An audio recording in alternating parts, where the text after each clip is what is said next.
தவறான பழக்கங்களை ஊக்குவிக்கும்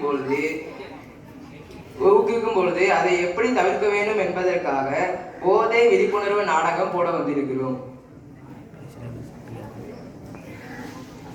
காட்சி 1. பள்ளியில் இருந்து வீடு திரும்புதல்.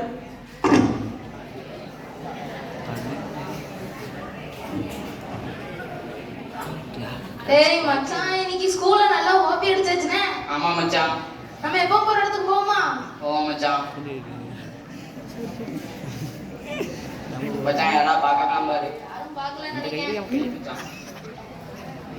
தம்பி எனக்கு தரவ குடிக்க நல்லா இல்லையா? உங்களுக்கு நல்லா இருக்கா? டேய் மச்சான், இதான்டா சொர்க்கம். மச்சான் சரி மச்சான், பை, நான் வீட்டுக்கு போயிட்டு வரேன். அடிக்கிறது நம்மளாம் நடிக்க விட கரெக்டாக நம்ம ஸ்ரீதர்லாம் விட்டா அசல் புரியாது. காட்சி 2. வீட்டில்.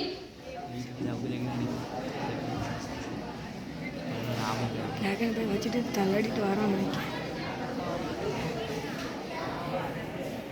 வீட்டுக்கு வந்துட்டேன். வண்டியா என்னம்மா ஒரு மாதிரி இருக்க? இல்லம்மா, அவனை டெஸ்ட் படின்னு சொல்லி தலையெல்லாம் வலிக்குமா. டீ ஏதோ போட்டு தரவா? வேண்டாம்மா, நான் போய் படுத்துக்கிடுதேன். அப்பா வரும்போதே நீ எழுப்பி விடுனேன். சரிம்மா. உட்காருதான் பார்த்தா பாடு கேஸ் பாடு. என்னடி அம்மா அவன் மட்டும் படிச்சுட்டு இருக்கான்? அவனை எங்க ஸ்கூல்ல டெஸ்ட்னு சொல்லி தலை வலிக்கான். நான் போய் அவனை கூட்டு வரேன். சரி, கூட்டு வா.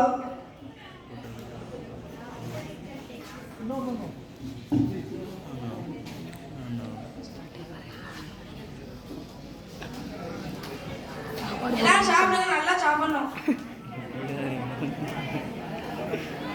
என்னப்பா வந்துட்டீங்களா? வந்துட்டோம்மா. எங்க உங்களுக்கு ஒரு விஷயம் தெரியுமா?